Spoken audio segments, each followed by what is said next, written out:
Felony. Nothing personal. Word of the day, July 16th, 2020 is felony.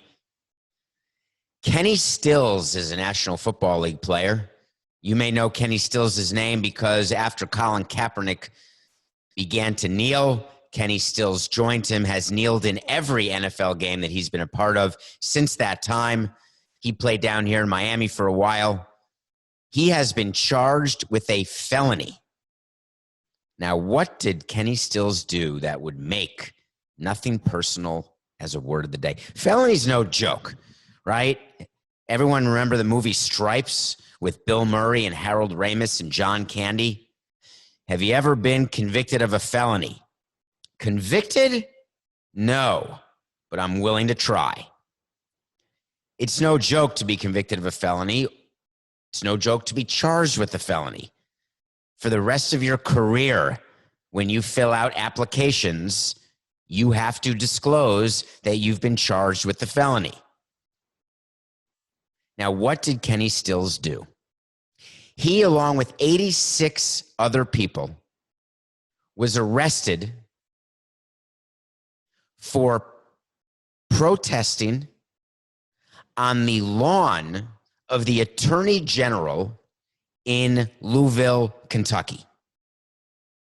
Why was he in Louisville, Kentucky? Because Kenny Stills has been devoting much of his time off the field trying to bring justice for the family of Breonna Taylor, trying to raise awareness to the fact that none of the police in the Breonna Taylor murder have been charged at all. That story happened where she was sleeping in her bed.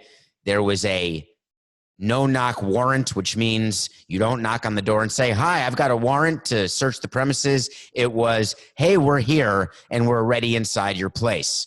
There was a shooting, she was asleep, and then she was killed. So what exactly was Kenny Stills charged with? I want to explain it and explain why he was charged with the felony, because there's been an outcry, and I want to make sure that we can clarify it. The outcry is, how can Kenny Stills, and he's gone very public since his arrest, he posted his mugshot, he tried to say what an injustice it is that he's been charged with a felony while the officers who murdered Breonna Taylor have been charged with nothing. But he's mixing apples and oranges for me. There's a law in Kentucky that is on the books. It's law 524.040. It's called intimidating a participant in the legal process. It's a Class D felony. The thing about that is it's not normally meant for when someone is protesting on the front lawn of an attorney general, who's basically the head lawyer of a particular state. The misdemeanor charge, which would be more normal for what Kenny Stills did, is criminal trespassing and disorderly conduct. If you want to protest, there are ways to protest. You are given a permit for an organized protest. You go in a public area. You cannot go into somebody's house and protest. You can't go onto their property and protest. You can't go into a shop inside and protest. That is not your constitutional right. You have the right to assemble and you have the right to protest, but there are rules. What Kenny Stills did, along with 86 others, is they marched to the Attorney General's house. They stood on his lawn and they screamed for him, the Attorney General, to bring charges against the police. So the felony of intimidating a participant in the legal process, how would you normally think of that? Well, you think of that in the mob movies when someone in the mob goes up to a lawyer and says, "If you continue to represent the people against John Gotti, I'll kill your sister." That's intimidating a participant in the legal process. If you go to the judge of a court case and say, "I will rip your vocal cords out if you rule against this defendant in one more motion," it's going to a witness and saying, "If you testify, you will have cement shoes." That is intimidating a participant in the legal process. In my career, and I finished law school back in 1993, passed the New York bar, summer of 93. That's 27 years ago. Granted, I never practiced. I went and started a business and then went to Wall Street and then into baseball, now with you.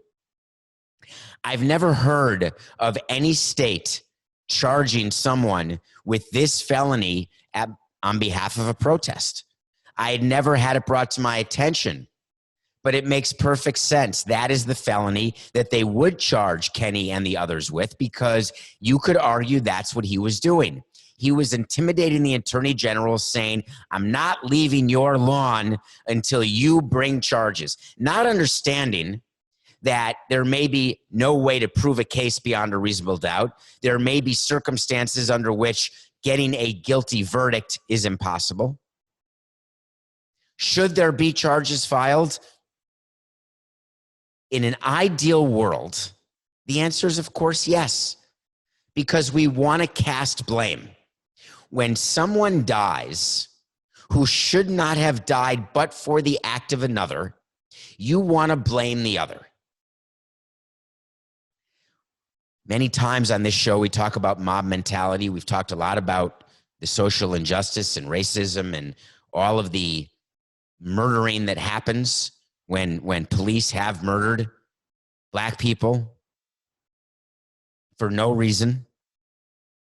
But that doesn't change the fact that when you are in a position to try to use your celebrity and use your platform, isn't it better to use it in a way that you know to be more effective?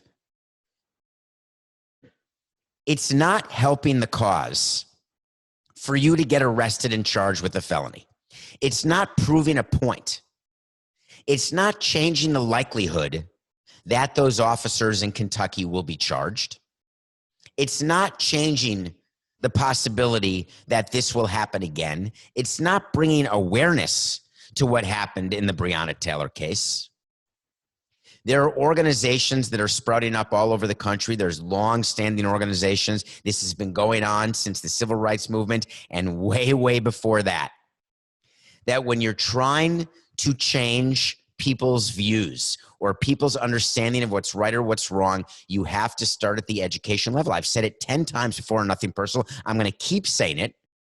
But why would you put yourself in a position where you're getting negative attention brought to you, where the conversation becomes about the felony that you're charged with, instead of talking about what actually happened in the Breonna Taylor case and why charges haven't been brought? Do you think for 1 minute that the Attorney General in Kentucky wouldn't like to bring charges in the Breonna Taylor case? That's their job. When you're an attorney general, your job is to serve justice. Your job is to make justice, not create justice. Your job is to make sure that people are held accountable within the constraints of a rule of law. That's why we don't have anarchy.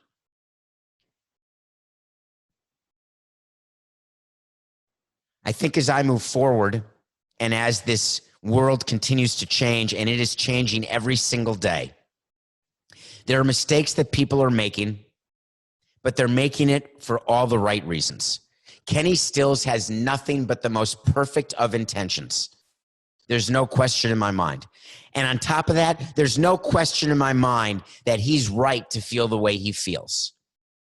But I wish I could sit and talk to him and say that you being charged with a felony and you going to the front lawn of the Attorney General of Kentucky has not advanced your views or your desires or your wishes or your beliefs even 1 inch. And now you've got to deal with the fact it's nothing to be proud of. What you should be proud of is if you find a way, without breaking any laws, when you find a way to change people's viewpoints, when you find a way to educate people so they don't make the same mistake again.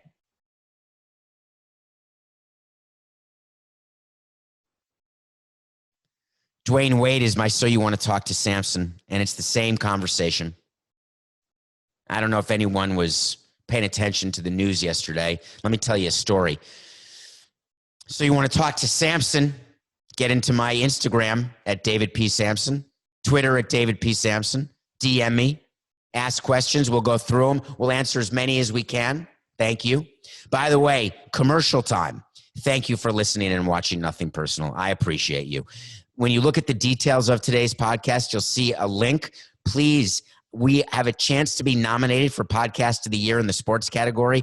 If you click the link that is in the on YouTube, there's an arrow next to the episode where if you click the arrow down, it sort of gives you a description of the show. And there's a link that Coca put up that gets you to the Podcast of the Year awards. You put your email in, you go to the sports category, you toggle down, and you vote Nothing Personal with David Samson. I appreciate that. You're downloading, you're subscribing, all of it. Telling friends about Nothing Personal. It's working. People are laughing. People liked the snitch call yesterday. Got a lot of feedback on the snitch call. And of course, you can't go wrong with a cow fart joke.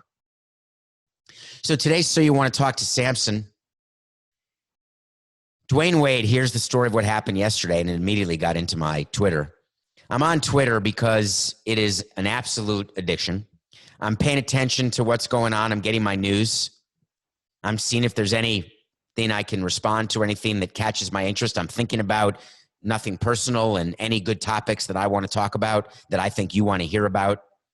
And all of a sudden, out of nowhere, I see a tweet from Dwyane Wade, which says, at Nick Cannon, which is what you do when you're tweeting and you start with at that person. That's a mention.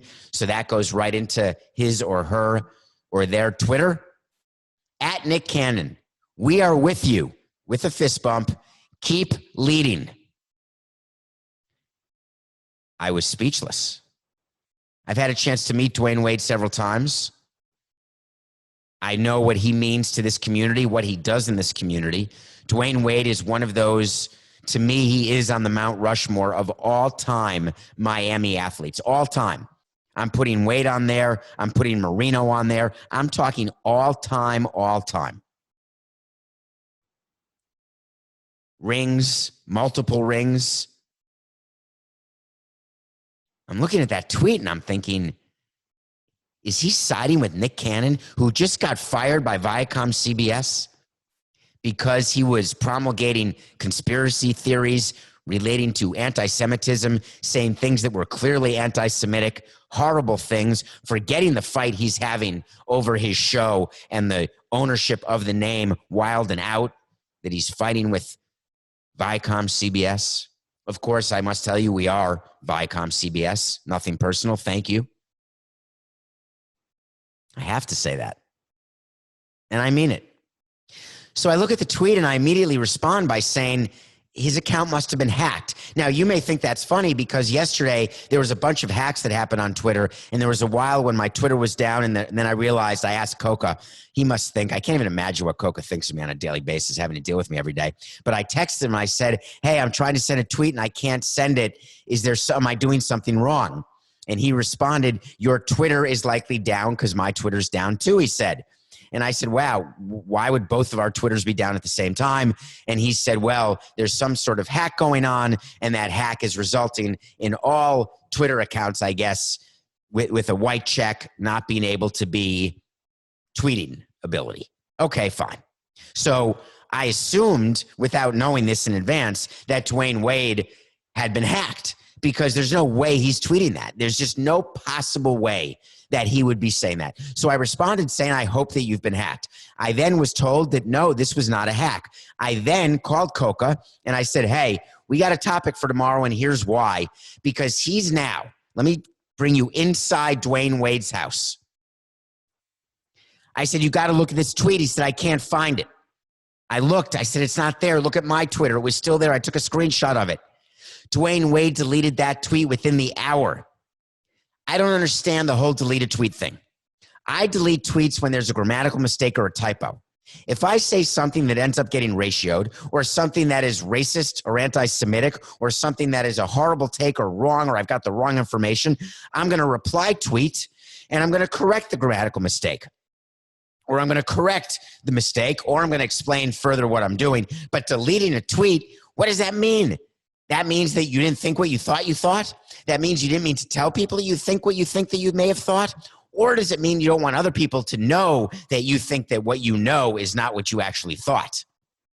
There are a lot of reasons, but you can't delete a tweet. Once it's out there in the universe, as Coca likes to say, it's out there forever. So I called him and I said, you know what? There's a meeting going on right now. Dwyane Wade has convened the following people. Gabrielle Union, his wife. 3 crisis PR people, including 1 Jew-ish person. Telling them, I'm not anti-Semitic. I don't know what to do. What do we do? So the group gets together and I said, Coca, there's going to be a statement. Sure enough, out it comes. I want to clarify my now deleted tweet. Rule number 1. What you have now done is you've created people and told people who may not have known about the tweet that they better start searching the Intergoogle and figure out what is he talking about? I want to clarify my now deleted tweet? No, you would say, here is the tweet I sent. I want to clarify it.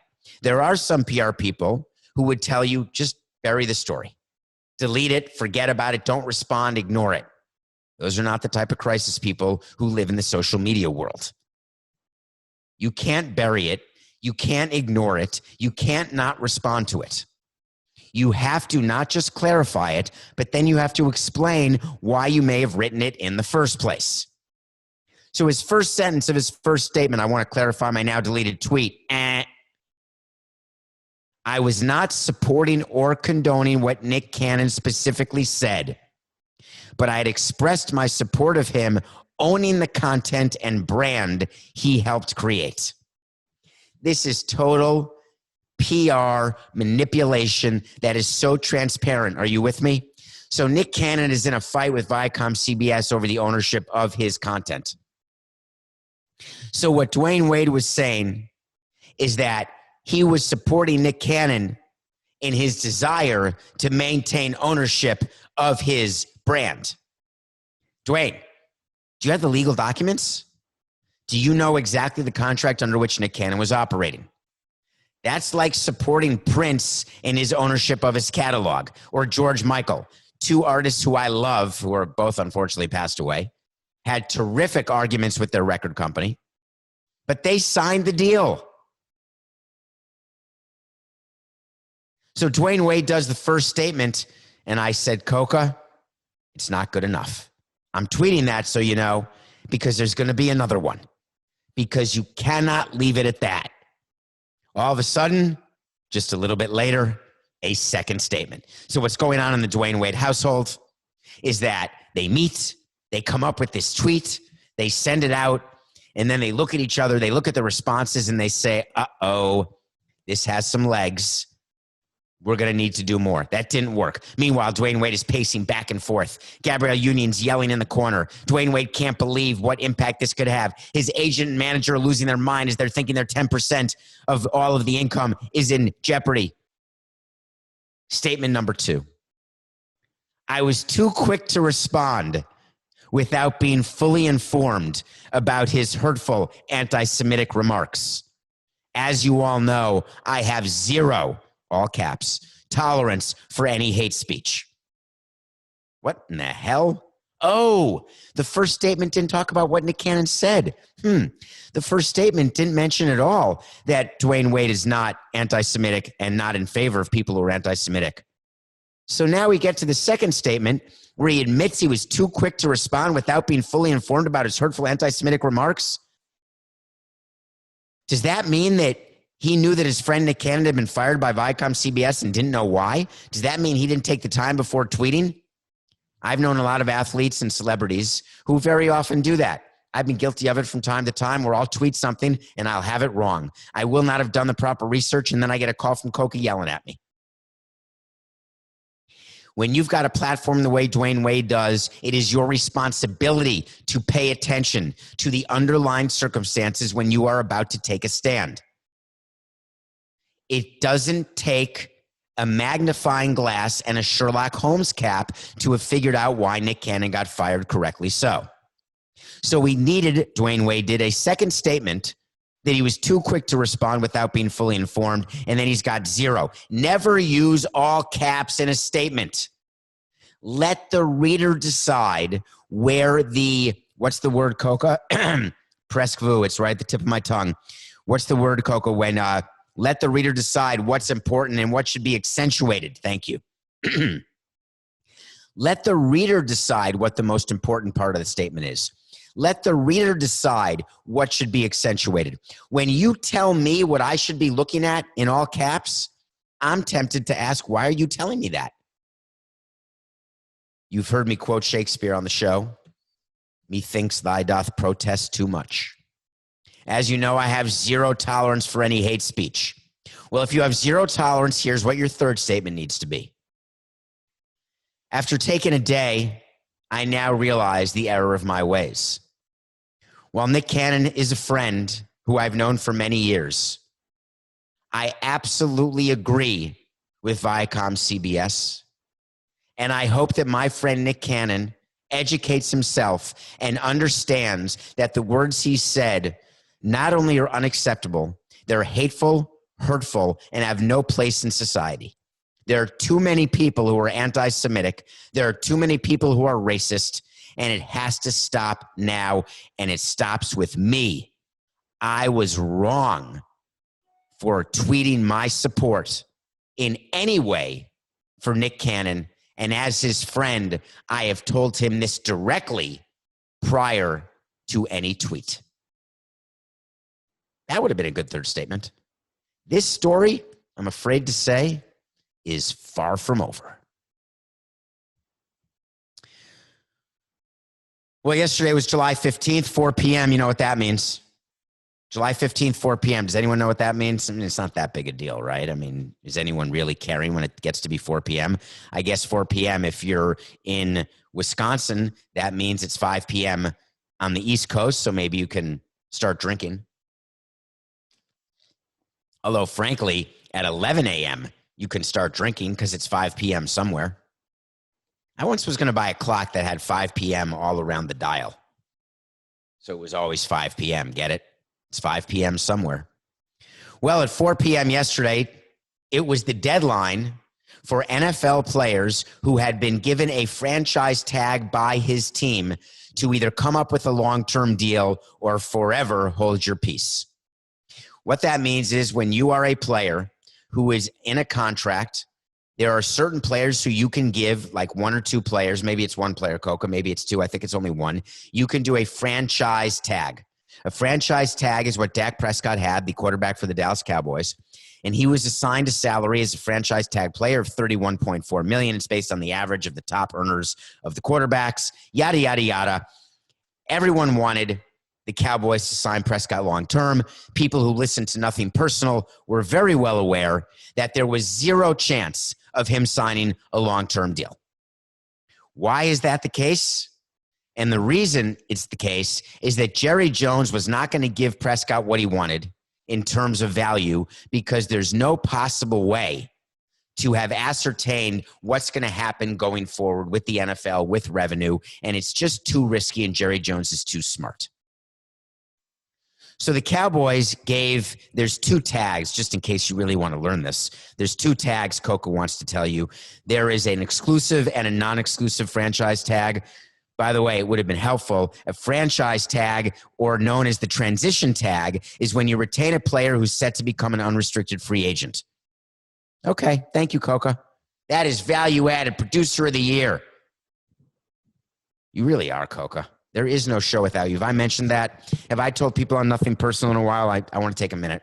I'm going to do a sidetrack here. Sorry, Coca. I know you hate it. So every day, Coca has to deal with me and deal with the show, and we're putting shows together. We're talking about topics. And I can only imagine are you considered a millennial, Coca? I think he may be. He's young, but extremely experienced as a producer, really good at what he does. And he's got to deal with me every single day. And while I make fun of the fact that I have to deal with Coca, the truth is he's a pleasure to deal with, moodiness notwithstanding, total social anxiety notwithstanding, total inability to have any interest in any of the things that interest me notwithstanding, totally not ever willing to think that his view is wrong and my view is right notwithstanding. All of those things notwithstanding, not being willing to sit through a 45-minute show without walking around and missing half the show. All of those things notwithstanding, I can't live without you, Cokie. Okay. Back to Prescott. So there's a negotiation that goes on. As with all negotiations, when there's a deadline, it's going to go right up to the deadline. It turns out that the Cowboys wanted Dak to sign for 5 years with a smaller annual value and a smaller guarantee. Prescott wanted to sign for 4 years with a higher annual value and a higher guarantee. And obviously he wanted a shorter term deal because he wanted then to sign a new deal once the new national TV deals happen in the NFL, and hoping that 4 years from now, COVID will be taken care of and that it will be back to insanity. That's assuming you think that $31.4 million on a 1-year deal is not insane to begin with, but I digress. So what does it mean? It means now that at the end of this season, the Cowboys could very well be looking for a new quarterback because Prescott can leave. He can do what Drew Brees and Kirk Cousins did, the other two franchise quarterbacks who had a franchise tag and then went on to sign free agent deals with another team. But little known fact, and I'm not sure Jerry Jones was truly focused on this, if Dak Prescott has only an okay season, and in the free agent market, he doesn't get what he wants, and he wants to stay with the Cowboys, or the Cowboys want him to stay with them, Dak Prescott is eligible to get a second franchise tag next season for the 2021 year. That franchise tag will be for about $37 million. So it's as though the Cowboys have him for a 2-year, $68 million deal, assuming Prescott would accept the franchise tag. Coca, does the player have to accept the franchise tag? Once you're tagged, you're tagged. You can't say, no, I don't accept that tag, right? You're tagged. So therefore, it is possible that a player could get tagged twice. Coca's telling me he could just sit out. That'd be fine. He wouldn't get paid his $37 million. You don't get to sit out and then get nothing and then get paid. What happens, though, if next year the salary cap actually goes down, which is what we've told you on Nothing Personal is going to happen? The salary cap will go down next season, mark my words. Revenue will be down, and that is part of the formula that sets the salary cap. But the franchise tag doesn't change. So the math could be, in theory, that Dak Prescott at $37 million next year will be like the equivalent of him getting 1 year $50 million at this current salary cap. How do you build a team around that?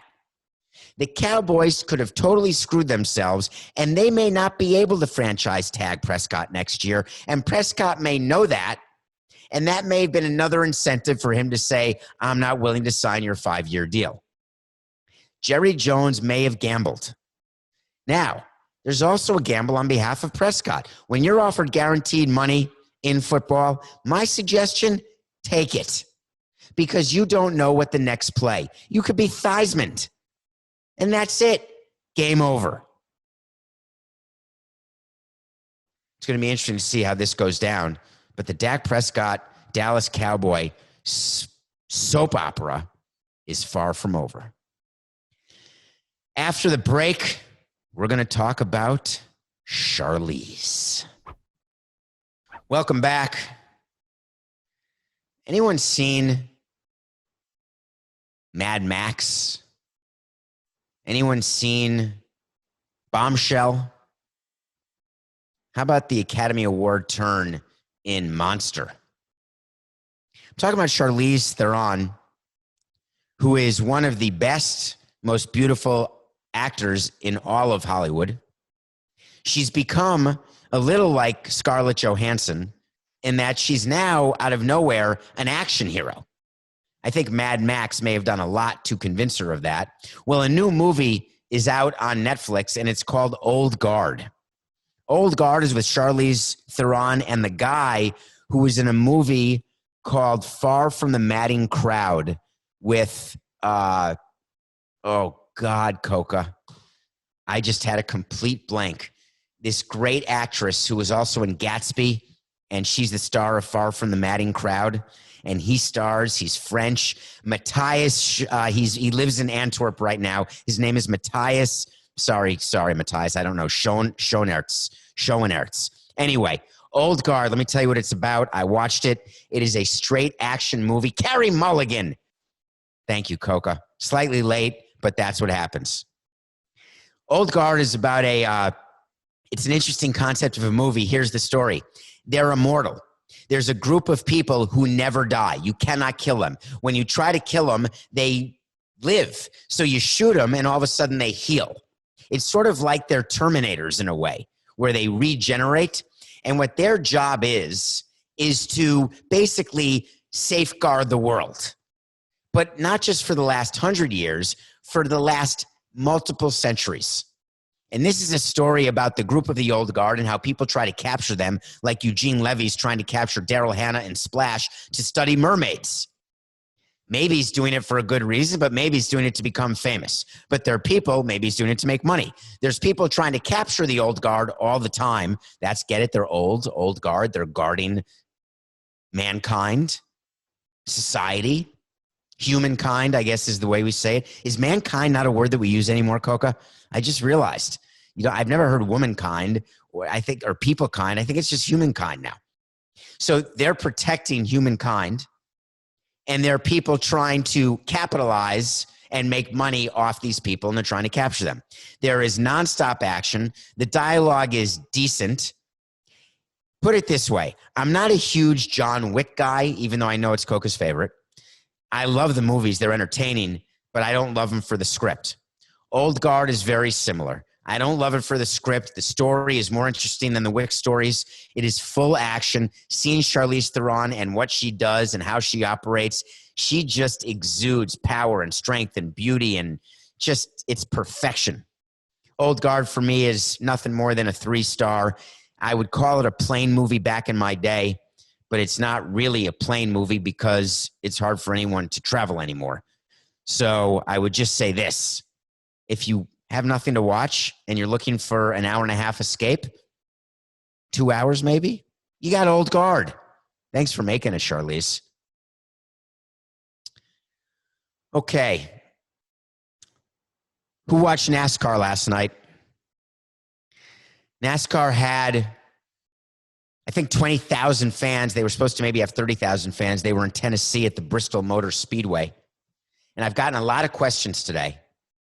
Whether or not this means that fans will now be allowed in venues. Is this the beginning of the return to normalcy?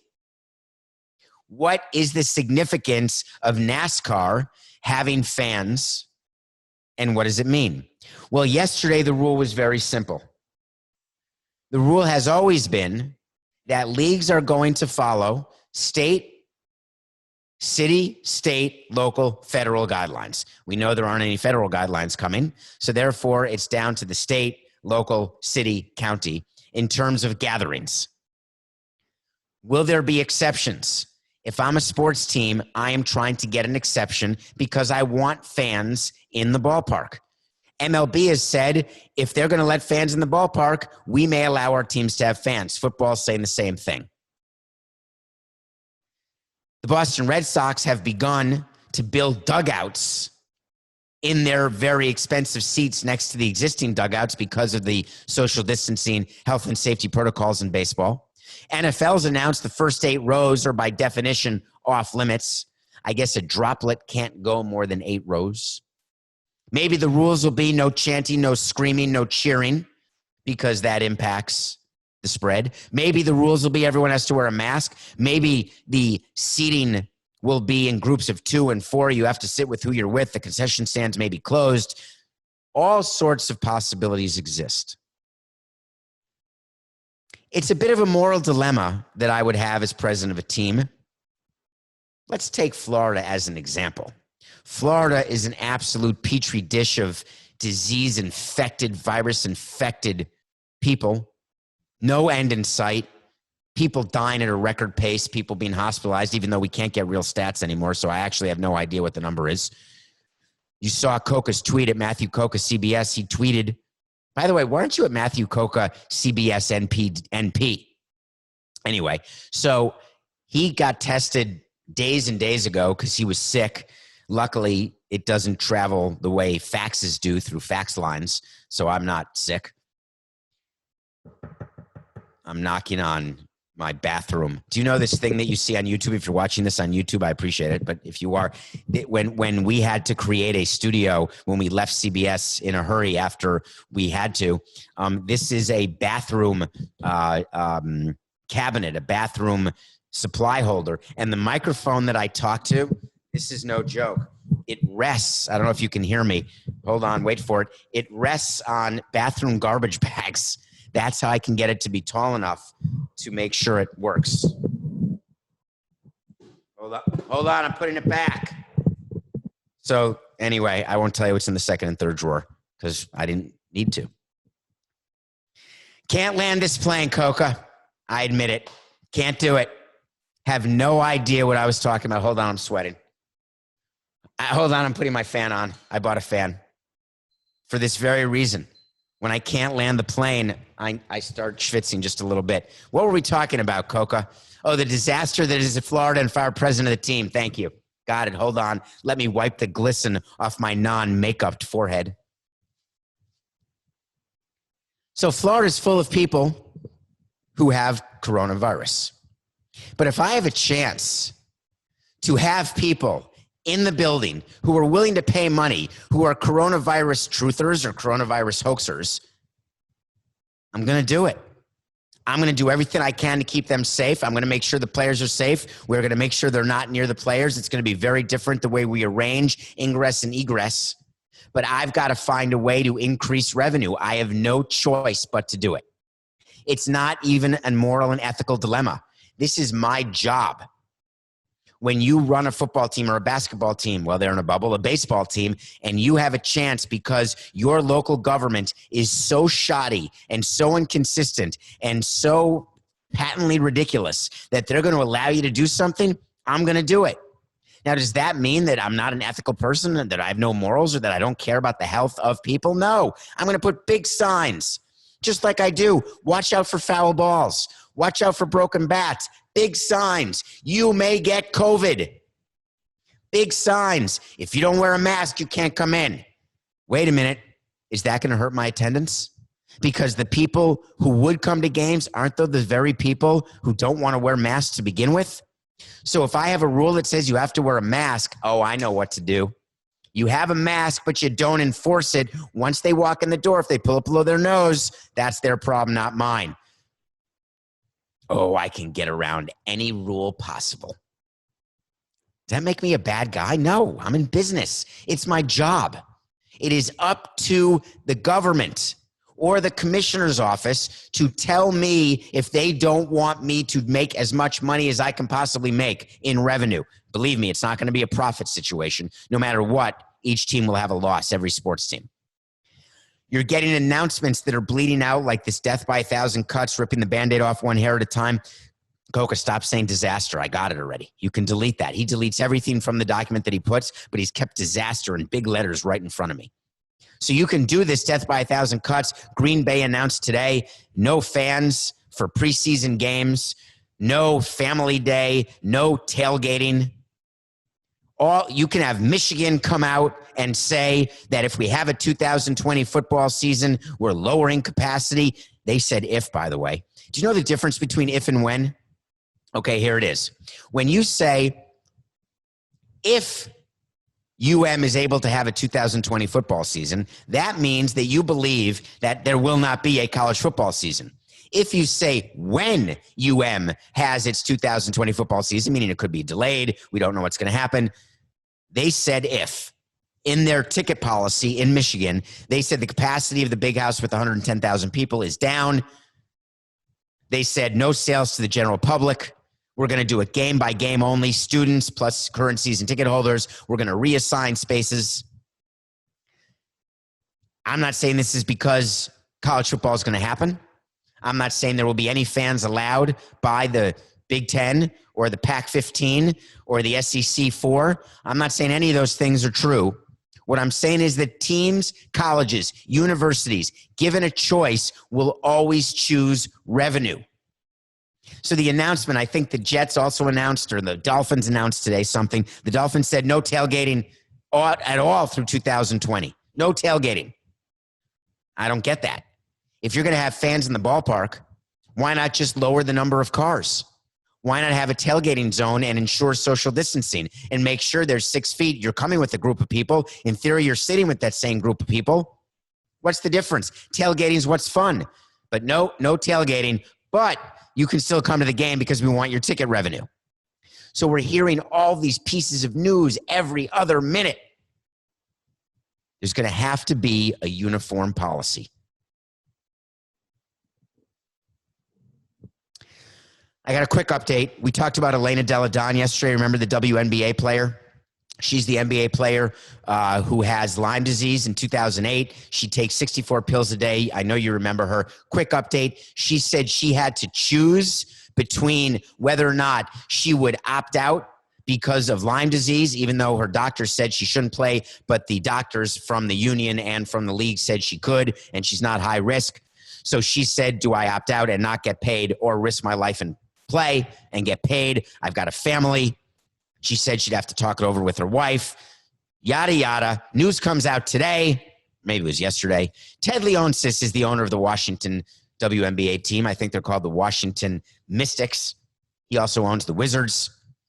Came out and said, I don't really understand what Elena was talking about because she's on the roster, and even if she can't play because of the back surgery she had, we're still going to pay her. So Elena is getting paid, even if she doesn't play.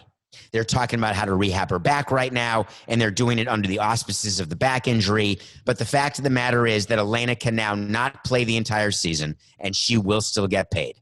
That's a good update, and I'm happy that she now has that choice. Today is day 123 of the ML Beard Challenge. We are so close. A week from today is July 23rd. First pitch is 7:08 p.m. Eastern. Coca and I will be at Heads Up Barbershop if Coca can get a negative test by then. If not, he's not going to be there, but I will. And I will be getting this beard taken off that Coca and I have been growing for 123 days. We said we would not shave until there's MLB first pitch. I don't care if the game gets rained out in the second inning. I don't care if baseball gets canceled after one inning. Of course, I care. That'll be very upsetting, but I'll still get to shave. I have great respect for all the bearded wonders out there. I have no idea what my face is going to look like. I actually used oil. I used like beard oil and oil on the beard to try to, I don't know why. I just did, and then it felt greasy, and then I was upset. Okay, wait to see. Wait to see. I got one for you. The Major League Baseball Players Association will file a grievance against Major League Baseball over Major League Baseball's instituting and imposing a 60-game schedule. They will file a grievance. But wait to see. Not only will they follow it, but also it will never get to a hearing. Why am I even talking about this when all the talk of the grievance should be in the past? Because the rumor yesterday is the Major League Baseball Players Association is looking into hiring a lawyer named Jeff Kessler to represent them in a grievance against MLB. Woo! That's supposed to be scary because he's a big-time lawyer who's gone against all the big, bad sports corporations and brought justice to players and to the little person who always gets screwed. Well, I went against Jeff Kessler, and I kicked his ass. I can't say I. We, there were a big group of us. Shout out to Proskauer Rose. Yeah, we had you, Jeff. Jeff Kessler cross-examined me on the stand. It was so annoying that I can hardly tell you. This was a case 15 years ago involving partners, limited partners in Canada when I was with the Expos.